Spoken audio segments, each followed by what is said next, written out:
Hello my beautiful souls, welcome to my YouTube channel tarot with Shivi triple eight. Dear, अगर आप मेरे channel पर आए तो रिक्वेस्ट करूंगी सब्सक्राइब करें इस चैनल को। एंड अगर आपको मेरा वीडियो पसंद आता है तो लाइक दिस वीडियो। गाइज, एक जनरल कलेक्टिव और टाइमलेस रीडिंग है, आपसे जितना रेजोनेट करे उतना रखिए। एंड ये reading married unmarried male female सभी ज़ोडिएक साइंस के लिए। ओके, सो स्टार्ट करते हैं हम आपकी रीडिंग को। देखते हैं आपके पर्सन की करेंट एनर्जी क्या है।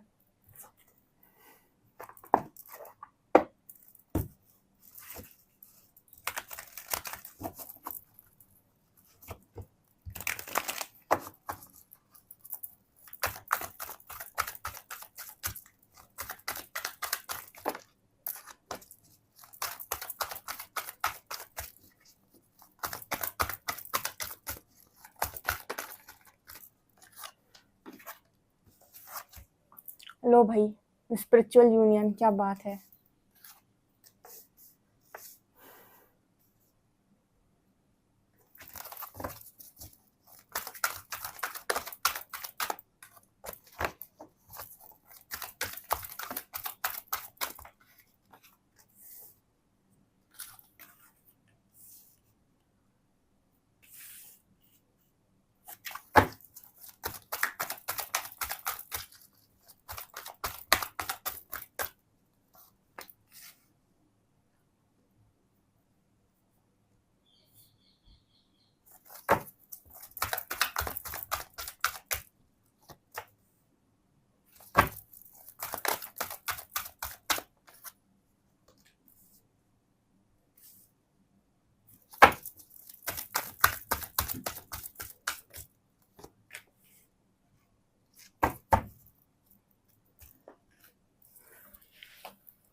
यहाँ पर आपके पार्टनर की क्या एनर्जी है, ठीक है, चलिए बताती हूँ मैं।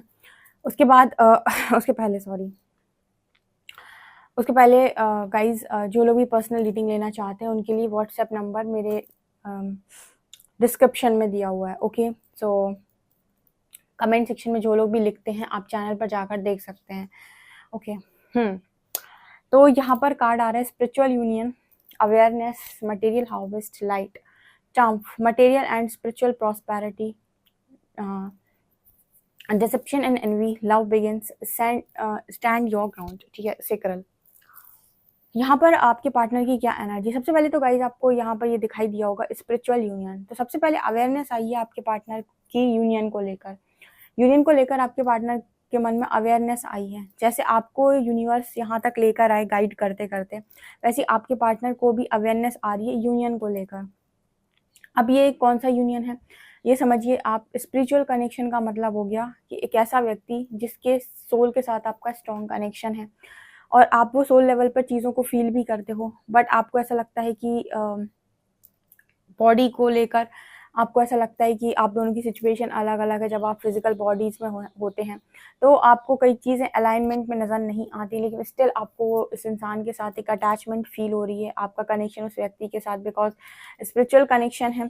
ठीक है, अब ये स्पिरिचुअल कनेक्शन कर्म के आधार पर भी होता है जिसे हम कार्मिक बोलते हैं, प्यार के आधार पर भी होता है जिसे हम सोलमेट या ट्विन फ्लेम कहते हैं। वो सब छोड़िए, यहाँ पर आ रहा है स्पिरिचुअल यूनियन का कार्ड। सो यूनियन मतलब कोई ऐसे दो लोग जिनके कर्मा अलाइनमेंट में है या फिर जो एक दूसरे के लिए डेस्टाइंड है। इस तरीके की अवेयरनेस आपके पार्टनर के मन के अंदर आ रही है। दूसरा यहाँ पर कार्ड आ रहा है मटेरियल हार्वेस्ट एंड लाइट। यहाँ पर ऐसा भी मैसेज है कि आपके जो पर्सन है कहीं ना कहीं मटेरियल वेल्थ इस पर्सन की लाइफ के अंदर आ रही है, या मटेरियल वेल्थ में इस पर्सन को मतलब काफ़ी सारी चीज़ें अभी है कि मुझे ये भी बनाना है, ये भी बनाना है, मुझे ये कर लूँ मैं, उसके बाद मैं तुम्हारी तरफ देखूंगा। जैसे मान लीजिए आप इस पर्सन की तरफ मैरिज को लेकर देखते हैं तो ये पर्सन मैरिज के लिए थोड़ा आपसे ये कहते हैं कि थोड़ा वेट करो, ठीक है, डेफिनेटली यूनियन होगा, हमारी मैरिज होगी, लेकिन अभी मुझे अपने करियर पर ज़्यादा फोकस करना है, अभी मुझे सारी चीज़ों को इकट्ठा करना है। कहीं ना कहीं इस पर्सन की लाइफ के अंदर जैसे जैसे अवेयरनेस आ रही है, लाइट आ रही है। ऑब्वियस सी बात है, अगर आप डार्क रूम में बैठे हुए हैं और आपके रूम में कोई लाइट नहीं है तो आप अंधेरे में ही ज़िंदगी काट रहे हैं। उसी तरीके से हमारा अज्ञान होता है, जहाँ पर हमारे अंदर कोई ज्ञान नहीं है। जैसे ही हमारे अंदर प्रकाश जागृत होता है, हमारी अज्ञानता पर जो पर्दे लगे हुए हैं, जो अज्ञानता के पर्दे हैं हमारे दिमाग में लगे हुए हैं, वो सारे पर्दे हटना स्टार्ट करते हैं और ज्ञान या प्रकाश जागता है। आपके पर्सन के मन में भी प्रकाश जाग रहा है। इसी को हम अवेयरनेस कहते हैं। अवेयरनेस का मतलब हो गया कि चीज़ों को बड़े स्तर से देखो, चीज़ों को गहराई से देखो, चीज़ों को वास्तविकता से देखो। जो चीज़ें तुम्हें मालूम है वो वास्तविक है ही नहीं, वो एक तरीके से हम कह सकते हैं 3D इल्यूजन है, माया है, जिसे व्यक्ति सत्य मानकर जीता है। जो असल सत्य है उसकी खोज में वो कभी निकलता नहीं है। तो यहाँ पर आपके पर्सन को इस तरीके की कुछ अवेयरनेस आ रही है। ट्रम्प का कार्ड है, यहाँ पर मुझे लगता है कि बहुत जल्दी आपके पार्टनर रिटर्न भी आपकी तरफ आते हुए दिख रहे हैं और मटेरियल स्पिरिचुअल लाइफ को भी बैलेंस करेंगे। ठीक है, यहाँ पर कुछ लोगों की कनेक्शन डेस्टाइन है। आपके पर्सन को एक चीज़ का बड़ा खेद है, जो भी इन्होंने आपके साथ डिसेप्टिव एनर्जी रखी लव में, प्यार में डिसेप्शन का जो कहते हैं ना कि प्यार में अगर आप डिसेप्टिव होते हैं या डिसेप्टिव एनर्जीज़ में होते हैं, आपको उस चीज़ की कीमत चुकानी पड़ती है, क्योंकि इस दुनिया में आज के टाइम में ट्रू लव तो वैसे ही किसी को नसीब नहीं हो रहा, और जो 2-4 लोगों को नसीब हो रहा है वो व्यक्ति फ़ायदा उठाए बिना मानता नहीं है, वो व्यक्ति खेले बिना मानता नहीं है, वो व्यक्ति कह सकते हैं कि वो व्यक्ति अपने हरकतों से बाज आए बिना मानता नहीं है। कुछ ना कुछ वो हरकतें ज़रूर करेगा उस कनेक्शन को बिगाड़ने के लिए। तो जो चीज़ आसानी से मिल रही है, जो चीज़ ईश्वर बहुत प्यार से दे रहे हैं, उसको बिगाड़ने का काम इंसान खुद बहुत अच्छे से कर रहा है और उसके बाद फिर उसे भुगतना पड़ता है। उसके लिए भी जैसे हम कह सकते हैं कि कोई ऑप्शन लेफ्ट नहीं है उस व्यक्ति के पास। तो आपके पर्सन को इस चीज़ का बड़ा खेद होता है, जो भी उन्होंने डिसेप्शन रखा एक ट्रू लव में, एक ट्रू लव कनेक्शन में, एक जेन्युइन कनेक्शन में। लव बिगिंस का कार्ड है। यहाँ पर कार्ड आ रहा है स्टैंड योर ग्राउंड का। ओके, आपके जो पर्सन है स्टैंड लेंगे आपके लिए। सेक्रल की एनर्जी है, बहुत ज़्यादा इस एनर्जी को इम्बैलेंस रखते हुए आपके पर्सन ने कभी भी स्टेबिलिटी के साथ कोई काम नहीं किया, कभी यहाँ खिसक गए, कभी वहाँ खिसक गए। ठीक है, ये चक्र बैलेंस होना बहुत ज़्यादा ज़रूरी है, सेक्रल चक्र, क्योंकि एक तो सेक्शुअल एनर्जी यहीं से बैलेंस होती है, रूट चक्रा से और सेक्रल चक्रा से। तो आज के टाइम में मैट्रिक्स में मोस्ट ऑफ द पीपल जो आपको मिलेंगे वो सारे के सारे इम्बैलेंस, पता है क्यों है? क्योंकि सबका जो सेक्रल है वो बहुत ज़्यादा इम्बैलेंस, सबको सेक्सुअल एनर्जी बहुत हाई रहती है, सबकी सेक्सुअल एनर्जी उनको बहुत उनके दिमाग पे चढ़ी हुई होती है। तो उसकी वजह से जो देखा उसी की तरफ उनका आकर्षण बढ़ने लगता है, और जिसकी वजह से कलयुग बहुत ज़्यादा पाप से ग्रस्त हो रहा है, ग्रस्त हो रहा है। ठीक है, गृहस्थ डिफरेंट है, ग्रस्त डिफरेंट है। तो पाप से बहुत ज़्यादा ग्रस्त हो रहा है। उसका कारण ये है कि सब लोगों के अंदर बहुत ज़्यादा काम वासना है, ठीक है, या फिर बहुत ज़्यादा काम की इच्छाएं हैं, या फिर मटेरियल वेल्थ, ये वो सब ये नीचे के 3 चक्रा से ही आती है। तो इसी चीज़ में इंसान का मन बहुत ज़्यादा लगता है कि बहुत लग्जरी हो, पैसा हो, बढ़िया सुख सुविधाएं हो, अच्छा पार्टनर हो। पार्टनर के लिए भी उनके मन में ये नहीं होता है कि बहुत ज़्यादा लविंग हो, पार्टनर को लेकर भी मन में बहुत अट्रैक्टिव हो, ठीक है, जिसके साथ एक सेक्सुअल कंपैटिबिलिटी स्ट्रांग हो। आजकल लोगों का दिमाग खराब हो गया, उनको सेक्सुअल कंपैटिबिलिटी से बहुत लगाव हो गया है। सो इस तरीके की चीज़ें आती हैं सेक्रल से ही, सोलर प्लेक्सस नहीं, सेक्रल और रूट से। ठीक है, तो यहाँ पर ये चीज़ें आपके पर्सन के अंदर भी थी, जिसकी वजह से स्टेबिलिटी नहीं थी लाइफ के अंदर। ठीक है, इसलिए तो कहते हैं कि जब आपको ऊर्जा ऊपर की तरफ उठानी होती है, आपको अध्यात्म को चुनना होता है, तो कहीं ना कहीं आपको इन ब्रह्मचर्य को फॉलो करना पड़ता है। इन एनर्जी से ऊपर उठने के लिए आपको कहीं ना कहीं स्ट्रॉन्ग ब्रह्मचर्य को फॉलो करना पड़ता है, तभी जाके आपकी ऊर्जा ऊपर के चक्रों पर उठेगी। नहीं तो बार बार आप इन्हीं चक्रों पर अटके रहेंगे, बार बार आपको उस तरीके की थॉट्स आएंगे और फिर बार बार आपकी एनर्जी नीचे की तरफ जाएगी। तो कहीं ना कहीं इसी तरीके की एनर्जी आपके पर्सन की भी रही है पास्ट में, जिसकी वजह से वो डिसेप्टिव हुए आपको लेकर। बट राइट नाउ मुझे लगता है कि स्टैंड ले रहे हैं, राइट नाउ मुझे ऐसा लग रहा है कि स्टैंड ले रहे हैं ये पर्सन, और इनको पता चला है कि इनकी मंजिल आप ही हो। ठीक है, और मैं यकीन मानिए ये इनके लाइफ में आप तक पहुंचने का जो रास्ता वो इतना आसान नहीं होगा। जैसे कहते हैं ना कि पहले आप बहुत आसानी से इस पर्सन को मिल रहे थे, ठीक है, लेकिन अब इस पर्सन को बहुत मेहनत के बाद आप मिलेंगे, और डेफिनेटली इस पर्सन को कहीं ना कहीं अपने अंदर बहुत बहुत सुधार करना पड़ेगा। ठीक है, यूनिवर्स ऐसे ही इतना कीमती हीरा उठाकर किसी भी व्यक्ति के हाथ में नहीं दे देंगे। ठीक है, उसको कीमत समझनी होगी। तो कहीं ना कहीं वही एनर्जी मेरे को यहाँ पर आपके पार्टनर के लिए नजर आ रही है। और देखते हैं हम टैरो से।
देखिए, एक तो आपके पर्सन की एनर्जी में ये भी नज़र आ रहा है कि जजमेंट देना इस पर्सन ने बंद कर दिया है। यूनिवर्स ने साफ इस पर्सन को बोला है कि जजमेंट देना बंद कर दो। कमियाँ देखनी अपने अंदर देखो ना पहले, जब तुम्हें लगे कि तुम ईश्वर बन गए, ठीक है, और तुम्हारे अंदर कोई कमी नहीं, तब उठाओ दूसरे के ऊपर उँगली और देखो उसको कि उसके अंदर कितनी कमियाँ हैं, ठीक है। कमियाँ देखने का अधिकार सिर्फ उसके पास है जिसके जो खुद बहुत कहते हैं ना कि सर्वगुण संपन्न हो। जब आपको पता है कि खुद के अंदर तो इतने अवगुण हैं, पहले उनको तो बदल लो, तब तो दूसरों को जज करो, ठीक है। तो यहाँ पर जजमेंट की एनर्जी आ रही है। कहीं ना कहीं इस तरह की एनर्जी भी यहाँ पर नजर आती है 9 ऑफ वॉन्ड्स और 10 ऑफ वॉन्ड्स। आपके जो पर्सन है इनकी एनर्जी में इनको लगता है कि इनके साथ गलत हुआ है, ठीक है। अब जरा अपने ये पर्सन ये नहीं सोचते हैं कि ज़रा पास्ट में पीछे पलट कर देखें और ये देखें कि मैंने किसके साथ गलत किया है। जैसे मेरे भी कुछ ऐसे व्यूअर्स हैं, ठीक है, उनको ऐसा लगता है कि उनके साथ गलत हुआ है, लेकिन उन्होंने भी अभी अपना पास्ट पलट कर नहीं देखा और उन्होंने ध्यान नहीं दिया कि उन्होंने किसके साथ गलत किया है, ठीक है। ऐसे ही नहीं प्रकृति आपको कहीं से चोट खिलवाती है, कहीं ना कहीं गलती होती है, ठीक है। जैसे मान लीजिए आपके जो पर्सन है ना आपको चीट किया, इस वजह से आज ये धोखे खा रहे हैं। मेरे जो व्यूअर्स हैं वो अपने हस्बैंड या वाइफ पर चीट कर रहे हैं, उनको चीटिंग मिलती है, ठीक है। अगर आप अपने हस्बैंड अपने वाइफ पर चीट कर रहे हैं, आपको भी, आप भले ही कितने ट्रू लव जेन्युइन लव किसी भी कनेक्शन में क्यों ना हो, हर कनेक्शन में जो भी चीज़ें होती हैं वो कहीं ना कहीं अपनी सुख सुविधाओं के लिए अगर हो रही हैं, वो चीटिंग के अंतर्गत ही आता है। ऐसी कुछ लोग यहाँ पर ऐसे होंगे जो सिंगल्स होंगे, तो सिंगल्स में आपने अपनी फैमिली की रिस्पॉन्सिबिलिटी पूरी तरीके से ली थी, आपने अपने पेरेंट्स के अगेंस्ट जाकर तो कोई काम नहीं किया था, क्या आपने अपने पेरेंट्स को तो धोखा नहीं दिया था, ठीक है। ऐसे नहीं आपको चीटिंग मिलती है, कहीं ना कहीं अगर आप देखेंगे ध्यान से तो आपको ये समझ में आएगा कहीं ना कहीं गलती आपसे हुई होगी पास्ट में, या फिर किसी न किसी चीटिंग के शिकार आप भी रहे होंगे, ठीक है। आप अगर हुए हैं तो आपने भी की होगी, भले ही उस व्यक्ति के साथ ना की हो तो कहीं और किसी और के साथ आप सेम चीज़ कर रहे होंगे, भले ही आपने किसी लव कनेक्शन में ना की हो, तो आप देखो पेरेंट्स को देखो, उनकी लॉयल्टी को देखो, ठीक है, और भी चीज़ें हैं, आप देखो आप कहाँ पर गलत हुए हैं। ऐसे ही नहीं यूनिवर्स किसी का हिसाब किताब करते हैं, ठीक है ना। तो ये चीज़ नज़र आ रही है। और अगर आपको ऐसा नज़र आए कि नहीं मैंने तो पेरेंट्स के साथ भी कुछ गलत नहीं किया, मैं तो अपने हस्बैंड वाइफ अपने गर्लफ्रेंड बॉयफ्रेंड किसी के साथ कुछ गलत नहीं किया, ना अपने बच्चों के साथ, किसी के साथ मेरी कोई गलती नहीं रहे, तो फिर डेफिनेटली इन लॉज वगैरह किसी के साथ अगर मेरी गलती नहीं है तो डेफिनेटली आपका कर्मा फिर पास्ट लाइफ का है, ठीक है। अगर आपको ऐसा लगता है कि इस लाइफ में आपकी गलती किसी के साथ भी नहीं है, तो ये तो आपके पर्सन को भी ये चीज़ समझ में नहीं आती, उनको भी ऐसा लगता है कि सारा दोष सामने वाले का, मेरी तो कोई गलती नहीं है। जब तुम्हारी कोई गलती नहीं है तो तुम्हें सज़ा नहीं मिल सकती थी, बिना गलती के ईश्वर सज़ा नहीं देता, अगर गलती हुई है तो ही सज़ा मिलती है, ओके। तो यहाँ पर वो एनर्जी 9 ऑफ वॉन्ड्स के पर्सन मुझे काफ़ी ज़्यादा डरे हुए भी बहुत नज़र आते हैं, ठीक है। डर इस पर्सन की बहुत ज़्यादा सरफेस होते हैं और डरता है ये पर्सन बहुत ज़्यादा लोगों से। एक्चुअली क्या है ना, ये लोगों के साथ कंफर्टेबल होने की कोशिश करते हैं, लोगों की भीड़ में ये कंफर्टेबल होने की कोशिश करते हैं, उनके जैसा दिखने का, बोलने का, पहनने का, हर चीज़ का अथक प्रयास करते हैं, लेकिन कहीं न कहीं अंतर मन में वो चीज़ें होती नहीं है। जस्ट आप ऊपर से कितना भी दिखावा कर लो, ईश्वर आपको आपके अंदर से जानता है और जो इंसान है वो आपको आपके दिखावे से जानता है। सो आप ईश्वर को धोखा नहीं दे सकते, आप इंसानों को धोखा दे सकते हैं एक चोट। तो वो चीज़ भी यहाँ पर 9 ऑफ वॉन्ड्स शो करती है। 10 ऑफ वॉन्ड्स दिखा रहा है कि इस पर्सन के ऊपर ज़िम्मेदारियाँ भी बहुत हैं, ठीक है। ऊपर से आपने भी स्ट्रॉन्ग बाउंड्री सेट कर ली है, इस वक़्त आपकी भी एनर्जीज़ नहीं मिल रही हैं। तो इस वक़्त में आपके पर्सन की एनर्जी है कि जो सँभालना है, जो करना है, खुद से करना है, खुद से सँभालना है। इस वक़्त कोई सँभालने वाला नहीं है और कोई हेल्प करने वाला भी नहीं है, ठीक है। जब यूनिवर्स आपको टेस्ट करने पर आते हैं तो आपकी सिचुएशन में आपको अकेला डालते हैं कि अपनी मदद खुद कर। अगर तू अपनी मदद खुद कर पाया तो तेरी तरफ मदद आ जाएगी। परमात्मा भी उसी की मदद करते हैं जो अपनी मदद खुद करता है। अगर अपनी मदद करने में तुम सक्षम नहीं हो और तुम हार मानते हो तो फिर तुम्हारे बाहर से भी तुम्हारी तरफ कोई मदद नहीं आती है। तो कहीं न कहीं आपकी एनर्जी का इस पर्सन ने पास्ट में बहुत यूज़ किया है और इस वक़्त में आप भी इस एनर्जी में हो कि बढ़िया बाउंड्री सेट करके बैठो कि जो भी करना है, जैसे भी करना है, अकेले करो, अकेले सहो, ठीक है, अकेले सीखो। 7 ऑफ शॉर्ट्स की एनर्जी है। अपनी चीटिंग पर इस पर्सन को बहुत बुरा फ़ील होता है। अपनी चीटिंग पर इस पर्सन को ना जैसे गिल्ट फ़ील होता है। अपनी चीटिंग पर इस पर्सन को बहुत मतलब ऐसे फ़ील होता है कि काश मैंने ये ना किया होता, काश मैंने वैसा ना किया होता, ठीक है। ये चीज़ मुझे यहाँ पर दिखाई दे रही है। आज के बाद ये पर्सन सोचेंगे भी नहीं कभी भी ऐसा करने की, किसी को धोखा देने की या किसी के साथ बुरा करने की, ठीक है। तो ये चीज़ मुझे यहाँ पर दिखाई दे रही है। सो गाइज़ ये आज के दिन में आपकी पर्सन की एनर्जी है। अगर आपको मेरा वीडियो पसंद आता है तो प्लीज़ सब्सक्राइब करें इस चैनल को। इस चैनल पे आप जल्दी से जल्दी 1 लाख सब्सक्राइबर करा दीजिए प्लीज़। एंड वीडियो पसंद आता है तो like this video. Thank you so much guys.